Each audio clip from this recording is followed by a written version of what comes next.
Hello. It is time for the second video in our sequence on portfolio theory. And we will be talking about investments in a portfolio of a risk-free asset and a risky asset. Our roadmap will be, first we will talk about portfolios of a risk-free asset and a risky one.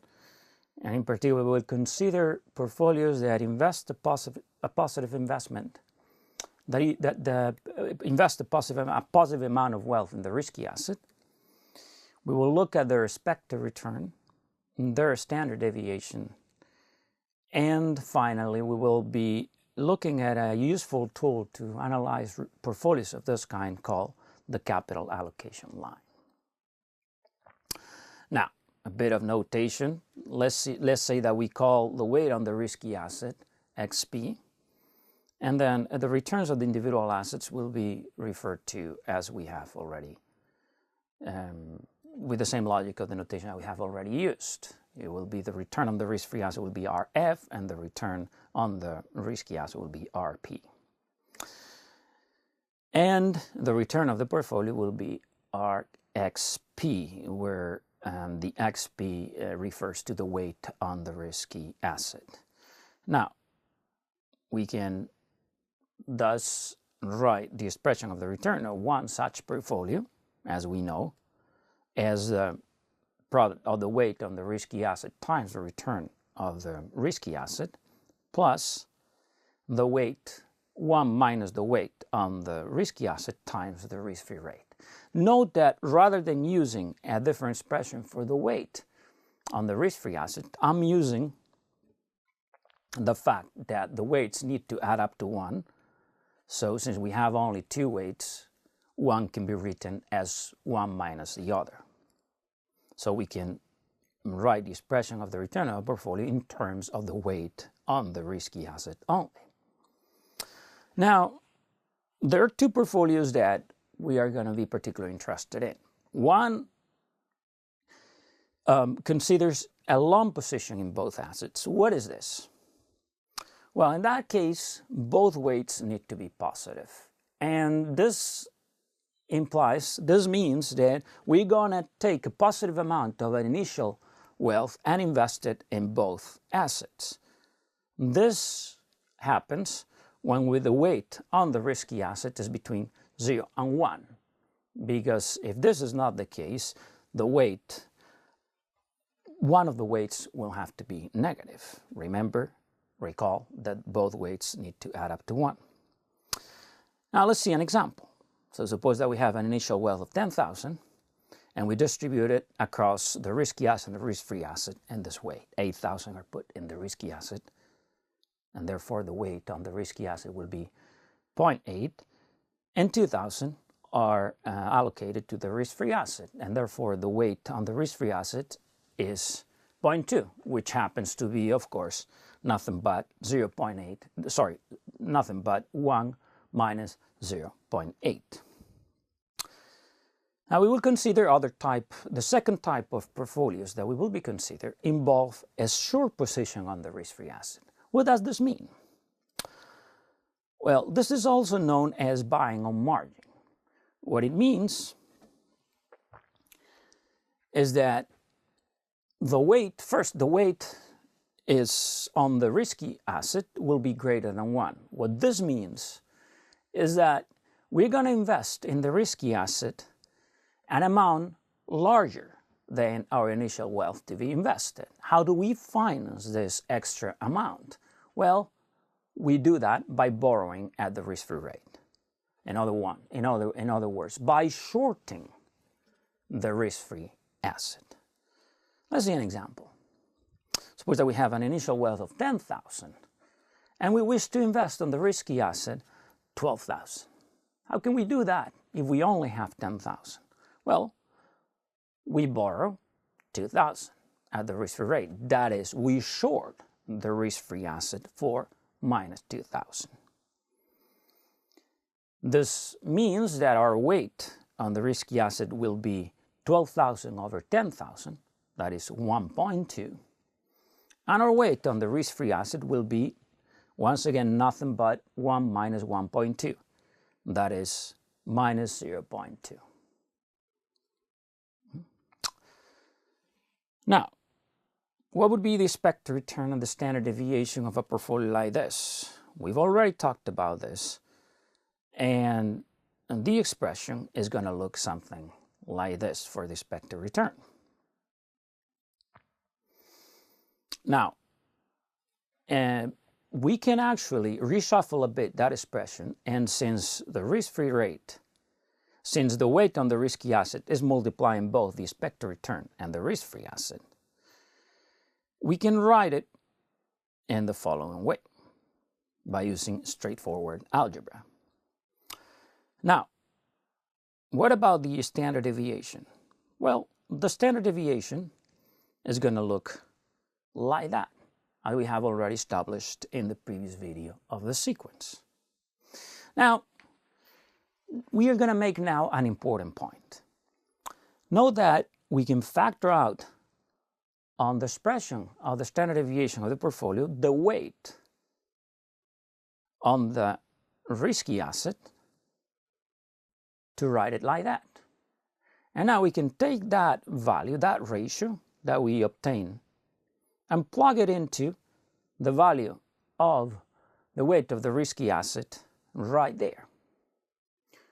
When we do this, we find that we obtain the following expression for the expected return of the portfolio of the portfolio that we're looking at.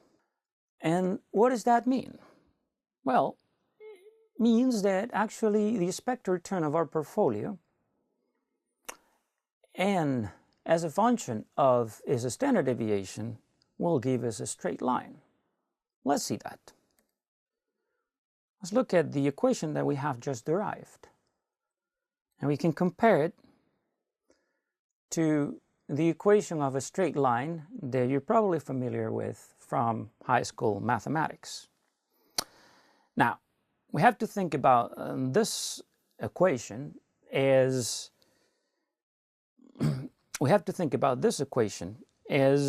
something that we like to graph in a plot where we will have in the vertical axis the expected return of the portfolio, and in the horizontal axis the standard deviation of the portfolio.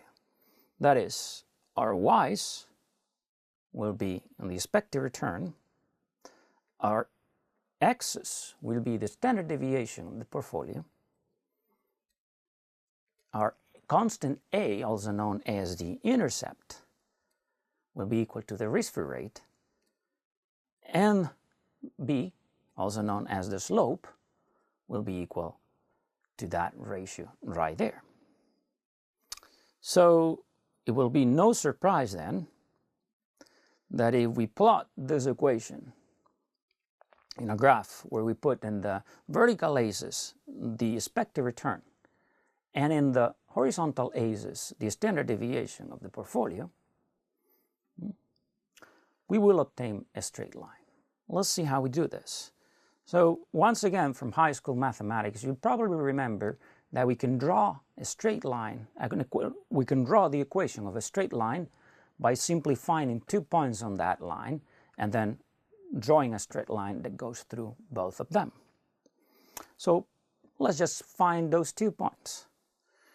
Now recall that this equation is the one linking the expected return of the portfolio and to the standard deviation of that portfolio. But recall also that our initial expression for the expected return of the portfolio and the standard deviation is that one, expressions that we combine to obtain the equation that we have on top.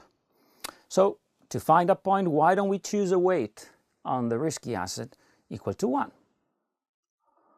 If we do that, we obtain that the expected return of the portfolio is nothing but the expected return of the stock. Of course, when the weight on the risky asset is exactly equal to 1, what we're doing is a full investment in the return of the risky asset. So that implies that one point will be that one. That point is obtained as a result of the pair of expected return and standard deviation that are obtained from a full investment in the risky asset. Now, what would be other point? Well, other point would be the one that invests nothing on the risky asset. That can be obtained with a weight on the risky asset equal to 0. Full investment then on the risk-free asset. That point is nowhere but there. So then we go ahead and we draw a straight line. Now, let us interpret this straight line. Now, since the point P represents values of the standard deviation and the expected return of a portfolio, which consists of the trivial full investment on the risky asset, that is a weight on 1 on it, then any value of the weight greater than 1 will give us a standard deviation greater than the standard deviation on the risky asset. And vice versa. Any investment on the risky asset with a weight lower than 1 will give us a standard deviation lower than the standard deviation of the risky asset. In other words, points to the left of P will correspond to long positions in both assets. We will be investing a positive amount of our initial wealth in both the risk-free asset and the risky asset. However, points to the right will correspond to portfolios of these two assets in which we are shorting the risk-free asset in order to invest in the risky asset more than our initial wealth. That is, we'll be buying in those cases the risky asset P on margin. Now, this straight line is also known as the capital allocation line of P.